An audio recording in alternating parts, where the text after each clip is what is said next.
প্রিয় শিক্ষার্থীরা, অনলাইন ক্লাসে তোমাদের স্বাগত। আশা করি তোমরা সবাই ভালো আছো, বাসায় আছো, নিরাপদে আছো। আজকে আমরা পদার্থবিজ্ঞান দ্বিতীয় পত্র দশম অধ্যায় সেমিকন্ডাক্টর ও ইলেকট্রনিক্স নিয়ে আলোচনা করব। শিক্ষার্থীরা, তোমরা জানো বর্তমান যুগ ইলেকট্রনিক্সের যুগ। Radio, television, computer, laptop, mobile এইসব জিনিস হচ্ছে আমাদের ইলেকট্রনিক্স। এবং এই সকল ইলেকট্রনিক্স আবার কোথা থেকে আসছে? সেমিকন্ডাক্টর থেকে আসছে। তোমরা দেখে থাকবে যে বর্তমানে ইলেকট্রনিক্সের বিস্তার এত বেশি ঘটছে যে মনে হয় প্রতিদিনই কোনো না কোনো ইলেকট্রনিক ডিভাইস আমাদের মাঝে নতুন করে আসছে। তাহলে এই অধ্যায়টি আমাদের জন্য খুবই গুরুত্বপূর্ণ।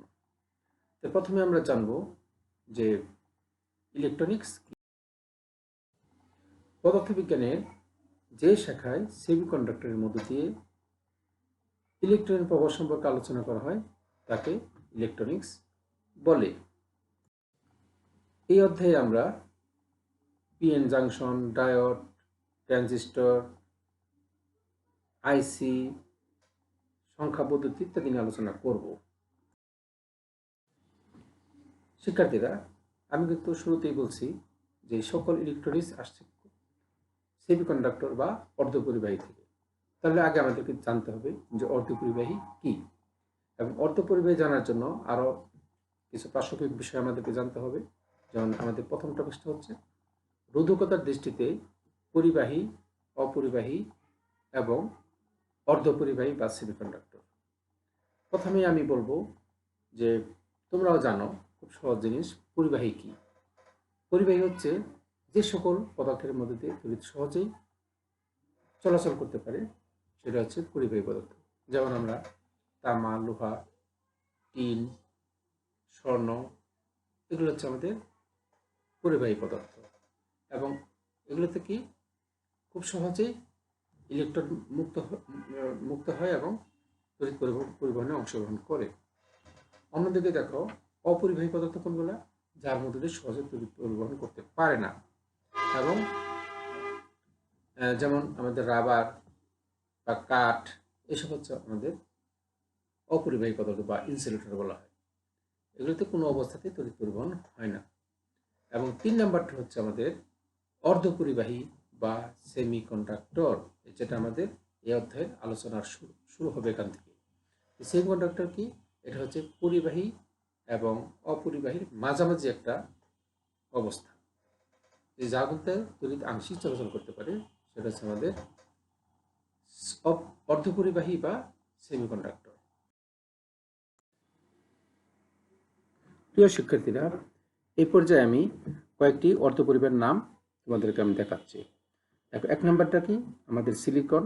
দেখতে পাচ্ছ সিলিকন, যাকে আমরা এসআই দ্বারা প্রকাশ করি। 2 নম্বর হচ্ছে জার্মেনিয়াম, যাকে আমরা জিই দ্বারা প্রকাশ করি। 3 নম্বর হচ্ছে আমাদের সেলেনিয়াম, এসি। এবং 4 নম্বর হচ্ছে আমাদের কার্বন। 5 নাম্বার গ্যালিনিয়াম আর্সেনাইড ইত্যাদি। এগুলো হচ্ছে আমাদের অর্ধপরিবাহী উদাহরণ, বা এই সমস্ত পদার্থ অর্ধপরিবাহীর ন্যায় আচরণ করে। এখন আমরা যে অর্ধপরিবাহী পদার্থের কিছু ব্যতিক্রমী আচরণ রয়েছে, তোমরা দেখতে পাচ্ছ যে অর্ধপরিবাহী পদার্থের ব্যতিক্রমী আচরণ, এবং এটি জানার জন্য আমাদেরকে অবশ্যই এদের গঠন এবং ইলেকট্রন বিন্যাস নিয়ে কিছু আলোচনা করা দরকার। দেখো এখানে আমি একটা সিলিকন, যার হচ্ছে কি সিলিকন, যার পারমাণবিক সংখ্যা হচ্ছে 14। এটাকে যদি আমি একদম, তোমরা খুব ভালো করে জানো, এটা হচ্ছে কি সেন্টারটা কি নিউক্লিয়াস। নিউক্লিয়াসের চারপাশে কি আছে?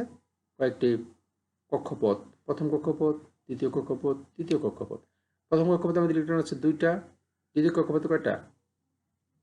8টি, এবং 8 2 10, আর থাকে হচ্ছে 14 হতে হলে আমাদের লাগে হচ্ছে আরো 4টা, 1 2 3 4। অত বহিস্থগুলোকে আমাদের 4টি ইলেকট্রন রয়েছে। এই 4টি ইলেকট্রন কি হয়? সমযোজী বন্ধন গঠন করে। কিভাবে? দেখো, এটা হচ্ছে যোজ্য ইলেকট্রন।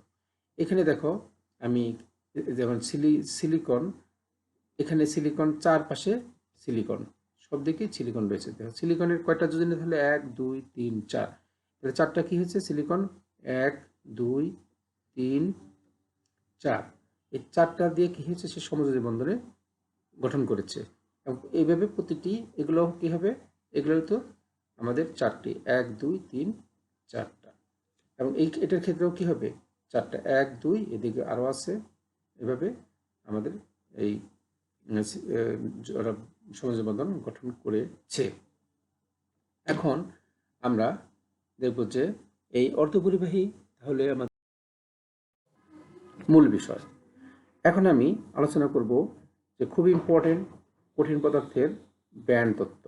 কঠিন পদার্থের ব্যান্ড তত্ত্ব বা ব্যান্ড থিওরি অফ সলিড। শুরুতে আমাদের জানতে হবে যে ব্যান্ড তত্ত্ব কাকে বলে। শিক্ষার্থীরা তোমরা মনোযোগ দিয়ে খেয়াল করো, খুব সহজ জিনিস একদম, তবে আমাদের কনসেপ্টটা একদম নতুনই আমার কাছে মনে হচ্ছে। যে তত্ত্বের সাহায্যে কঠিন পদার্থে কঠিন পদার্থে তড়িৎ পরিবহন ব্যাখ্যা করা হয় তাকে ব্যান্ড থিওরি বলে। ফর এক্সাম্পল, যেমন ক্যালাস, সেমিকন্ডাক্টর, ডায়োড, ট্রানজিস্টর ইত্যাদি তড়িৎ পরিবাহিতা ও কার্যপ্রণালী এই তত্ত্বের সাহায্যে ব্যাখ্যা করা যায়। তাহলে এখন আমরা আলোচনা করব শক্তি স্তর নিয়ে, বা যাকে বলে এনার্জি লেভেলস বা শক্তি স্তর। দেখো এখানে তোমরা দেখতে পাচ্ছ যে এটা কি আমাদের নিউক্লিয়াস। এটা হচ্ছে আমাদের নিউক্লিয়াস থেকে যে প্রথম কক্ষপথ, এটা হচ্ছে আমাদের প্রথম কক্ষপথ, এটা হচ্ছে দ্বিতীয় কক্ষপথ, এটা হচ্ছে আমাদের তৃতীয় কক্ষপথ। তাহলে দেখো যে প্রথম কক্ষপথ থেকে নিউক্লিয়াস থেকে প্রথম কক্ষপথের দূরত্ব হচ্ছে R1, দ্বিতীয়টা হচ্ছে R2, তৃতীয়টা হচ্ছে R3, R1 R2 R3। এবং প্রথম কক্ষপথের এনার্জি লেভেল হচ্ছে এনার্জি E1, দ্বিতীয়টা হচ্ছে E2 এবং তৃতীয়টা হচ্ছে E3। দেখো যেখানে E3 মানে এই দূরেরটা is greater than E2 is greater than E1। তার মানে নিউক্লিয়াস থেকে কক্ষপথ যত দূরে হবে তার শক্তি তত বেশি হবে। এই ছবিটা দেখো, আমি এই ডায়াগ্রামের মাধ্যমে বোঝাচ্ছি এখন। যে দেখো R1 মানে এই R1 হচ্ছে প্রথম শক্তি স্তর, এটা হচ্ছে R2 দ্বিতীয় শক্তি স্তর, এবং R3 হচ্ছে কি তৃতীয় শক্তি স্তর। তাহলে আমাদের একটা শক্তি স্তর ডায়াগ্রাম আমরা পেয়ে গেলাম।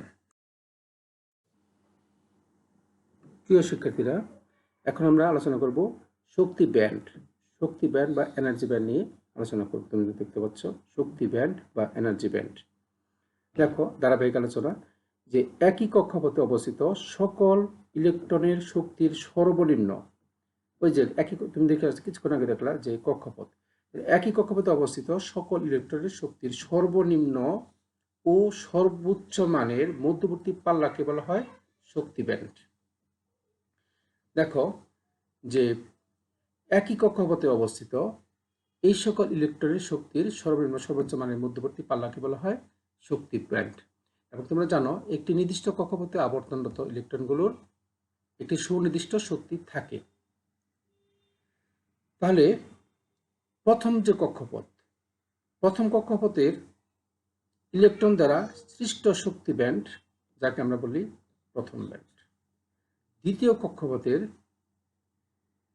ইলেকট্রনের শক্তি স্তর হচ্ছে দ্বিতীয় ব্যান্ড। তৃতীয় কক্ষপথের ইলেকট্রন দ্বারা সৃষ্ট শক্তি হচ্ছে তৃতীয় ব্যান্ড।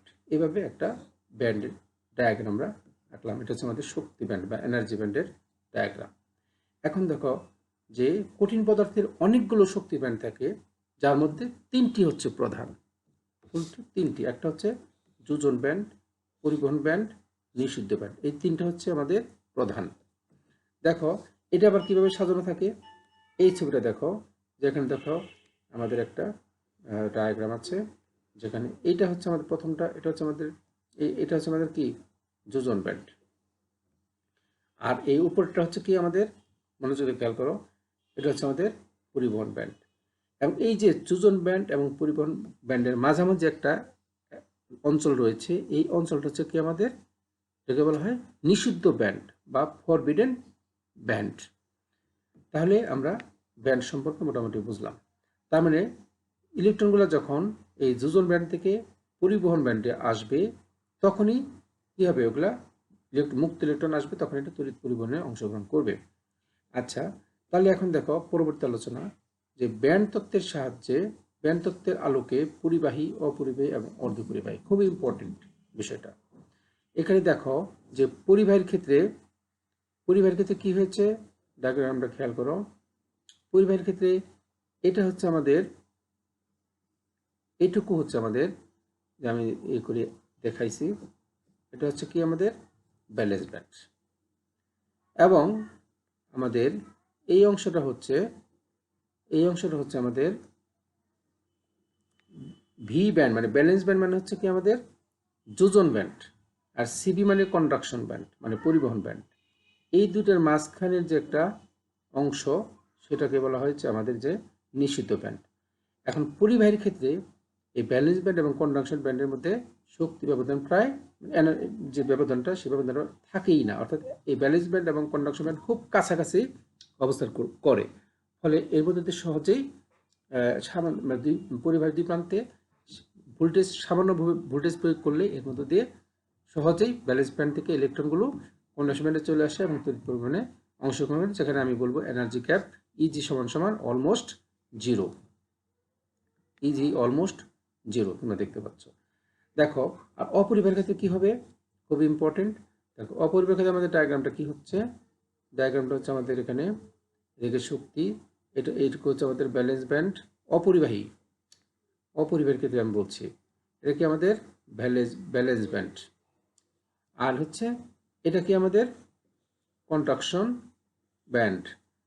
ব্যালেন্স ব্যান্ড মানে হচ্ছে কি, আমি কি বললাম, ব্যালেন্স ব্যান্ড মানে হচ্ছে যোজন ব্যান্ড, যেখানে সর্ববহিস্থলকে যে ইলেকট্রনগুলো থাকে, আর এটা হচ্ছে আমাদের কন্ডাকশন ব্যান্ড।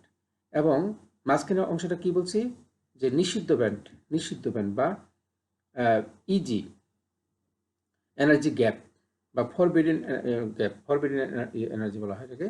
এখন দেখো, অপরিবাহীর যে পদার্থগুলা, তার মধ্যে দিয়ে আমরা জানি তড়িৎ পরিবর্তিত হয় না। কেন হয় না? কারণ এগুলোর ক্ষেত্রে এনার্জি গ্যাপ এত বেশি থাকে, যা কিনা প্রায় 7 ইলেকট্রন ভোল্টের থেকেও সমান বা তার থেকে বেশি। এখন যদি অপরিবাহীর ক্ষেত্রে যদি আমি দুই প্রান্তে যদি আমি বিভব পার্থক্য প্রয়োগ করি, তাতে কোনোভাবেই এতটুকু শক্তি অর্জন করতে পারে না, বিধায় এখানে আর তড়িৎ পরিবহনের কোনো সুযোগই নেই। এইটা হচ্ছে এই জন্য অপরিবাহী। এখন দেখো, আমি আলোচনা করব সবচেয়ে ইম্পর্টেন্ট অর্ধপরিবাহীর ক্ষেত্রে। তুমি ছবিটা ভালো করে খেয়াল করো। অর্ধপরিবাহী, দেখো এখানে এটা হচ্ছে আমাদের ব্যালেন্স ব্যান্ড, এটা হচ্ছে আমাদের কন্ডাকশন ব্যান্ড। এই মাঝখানে যে অংশটা তুমি দেখতে পাচ্ছ, যে ব্যালেন্স ব্যান্ড মানে কি, আমাদের হচ্ছে যোজন ব্যান্ড, আর কন্ডাকশন ব্যান্ড হচ্ছে আমাদের পরিবহন ব্যান্ড।